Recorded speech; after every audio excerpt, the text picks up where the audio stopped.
Tukisonga mbele, aliyekuwa mbunge wa Kigumo Kamau ametoa wito kwa serikali kutoa amri ya kutotoka nje kote nchini na watu wote kuwekwa kwenye karantini ili kuzuia maambukizi ya virusi vya korona.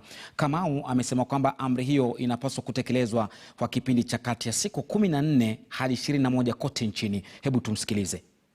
Right now, the US and the Europe are the breeding grounds for this particular virus. And finally, Africa will be the destination of this virus. And if you're not careful, we take measures immediately, we might find ourselves in worse situations than even Italy. It is also important to recognize that, as we have been told, that weather plays a very important role in the spread of this disease. You reckon that in China, in Europe, in the US, the weather right now is actually quite cold. Kenya, we are heading there in the next 2 months. The weather will be quite cold, the temperatures will be low, and that is when the disease actually might even hit us harder than it has already.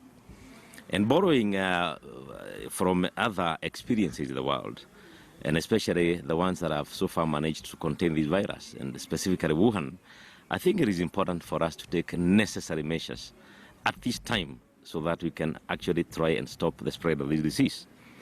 And also being cognizant of the fact that it is causing the havoc it's causing in other countries, and principally so Italy. Italy being a developed country. And as we speak right now, Italy cannot actually be able to handle this disease. People are dying in hundreds of numbers every 24 hours.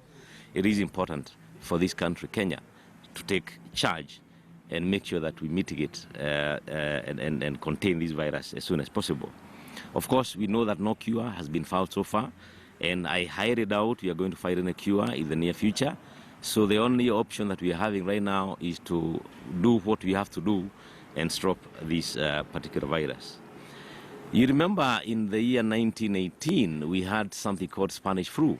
Spanish flu killed 50 million people worldwide. This coronavirus might actually be worse than Spanish flu if it is not contained on time. And therefore, it is important for us to find out the measures that we need to take so that we can actually be able to deal with it. And following the footsteps of other African countries like South Africa, which has already initiated a lockdown, I think it is important for us to call at this particular time the government to take immediate measures and order a complete lockdown, total complete lockdown for the next 15 to 20 days, 15 to 21 days, I think will be quite appropriate, so that we can actually contain this virus. It is quite easy to do it because at the end of the day, government has been able to stop international flights, meaning that those imported cases will not be there anymore. The only thing we need to manage right now is what is there internally. The only way we can manage it is for people to stay in their homes at this time. For the next 14, 21 days, make sure every person is at home. The only people perhaps who would have exceptions to that would be the essential workers, like, of course, the police, the media, the food producers, and all those other people who have essential services. If we do not stop this at this time, trust me, where we are heading to will be worse than Italy. We will not be able to stop anything. The only thing we can do after that is to start preparing mass graves where we are going to be burying our people.